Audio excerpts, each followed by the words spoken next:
I am T.S. Madison. I'm not your ordinary content creator, YouTuber, or social media star. When I speak, the people listen.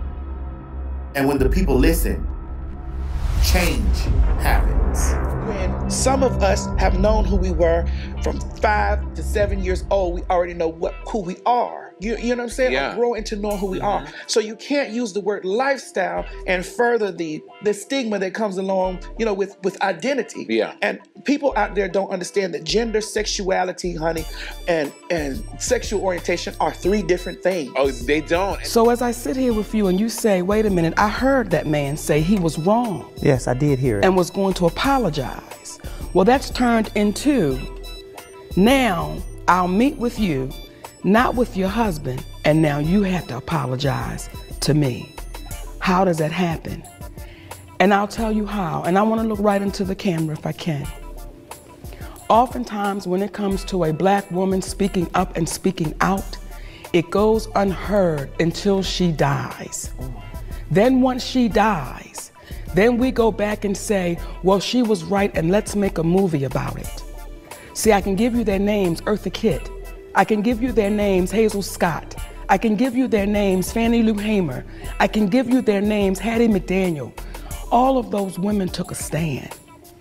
And all of those women left here heartbroken,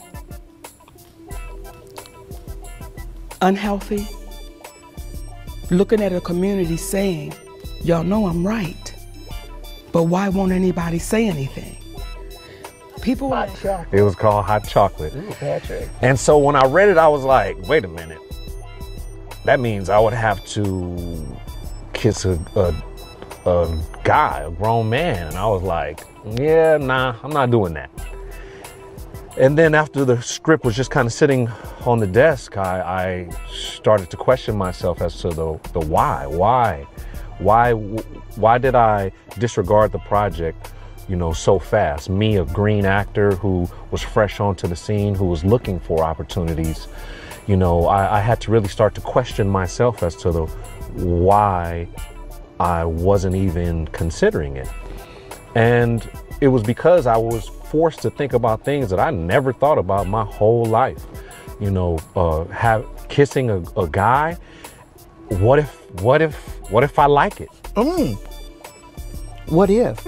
But for me, you know, I personally feel that we're living in a time where, you know, this current administration is trying to erase us. And there are a lot of people out there that Trump has pandered to, and Trump's rhetoric has pandered to, that further their homophobic and transphobic feeling. What was one of the most deepest things that you had to tell John Singleton in order for y'all to have like a really great relationship? Or are you comfortable with talking about that? I think one day I was just going back and forth to the doctor, and he said, well, what's wrong? And every time I would tell him, I'd be like, oh, I'll be fine. He knew. We had so many years together. He knew. He said, it's something that, okay, I'm not going to press you about it. And I told him, I said, you know what? I just want you to know that a lot of these doctor's appointments is to keep my upkeep, because I have been battling and dealing with AIDS for back then it was 23 years. And he went, really? Now, he wasn't shocked. It was shocked like, 23 years, you look like this, because I was healthy, I was vibrant, I was still healthy. Yes, and I was still like personal, like, you know, and he knew that people who probably had suffered internally, so that drew him even closer. Like, and was it easy for that to just roll off your tongue? It is very much, because I don't get. I cannot live my life. I refuse to live my life behind. If you don't like my peaches, don't shake my tree. Come on, peaches. Don't shake my tree. Let me tell you something, Jamaica. I feel so good sitting here talking to you about this, because, you know, people who have been battling that or living with that for a long time, you know, go into spaces where they get into a depressive state, and they want to kill themselves, and, you know, just go through all this. You seem so very high-spirited and you know what pushes you?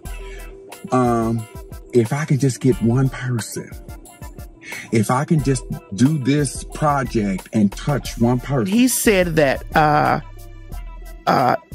he's a detriment like to kids, and we need to worry about the kids and all this stuff. But I'm like, but you the same man had a overgrown ass woman performing fellatio on your young son, and you didn't see anything wrong with that, but you it's make it make sense to me. I was so confused about the situation. Like, who kids really need to be protected? I feel like I've seen so many things when I was a kid. That's what's made me accepting of a lot of things now, just because I've seen it. It hasn't made me want to be any way that I'm not, but I've seen it, so it made me a lot more like, okay, this is what it is. Yeah, I know. And a lot of it is how you are raised in your household too. Well, it is how you're raised in your house, but what people have to understand, however you're raised in your house, Charlamagne, is not the way that you share this world with everybody who's been raised in their house, and so you may not accept it, but you need to respect it. Yeah, even though you are a trans woman, when you say woman,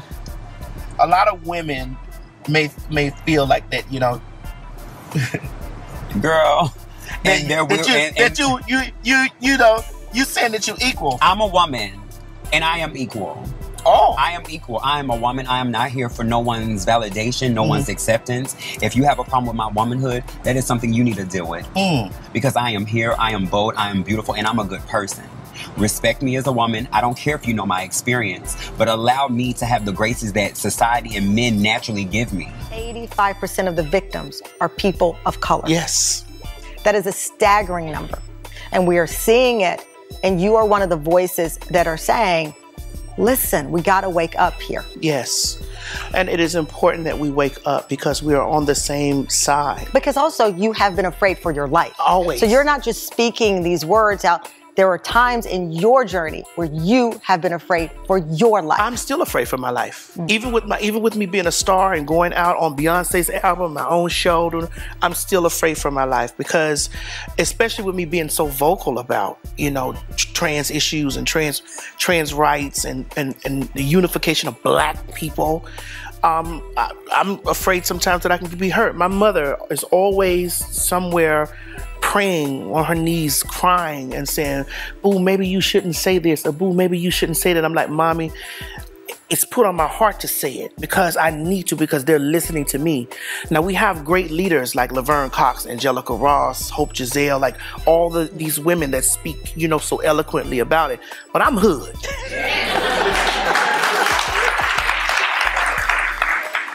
Just when I started crying on this emotional speech, and then you make me laugh. I'm hood, Tamron. You think? And I need to let them peoples know. I love that you feel you need to tell us that. Yeah, we can see, we got the eyes, and I love it. I need to let them know. Like, listen, you may play with them like that, but you're going to have a time on your hand trying to get rid of me. And I was listening to one of your recent conversations with T.S. Madison, man. It was mind-blowing and expanding. Only on the Breakfast Club can you get some of that real information. Well, when you tell me that you learned something, I need to know, what did you learn from that conversation? What did you take from it? Well, you know, it's the utter humanity of people, no matter what their sexual orientation, what their understanding of sex is, what their understanding of gender or race is. And to have an open conversation about it, for her to be as sincere, I think that's her pronoun, right? For her to be as open and straightforward and irreverent and as joyful, as jolly, and as self-critical, and, you know, telling the truth about what her experiences have been, what she likes and doesn't like, and how it informs her, is something we need to hear.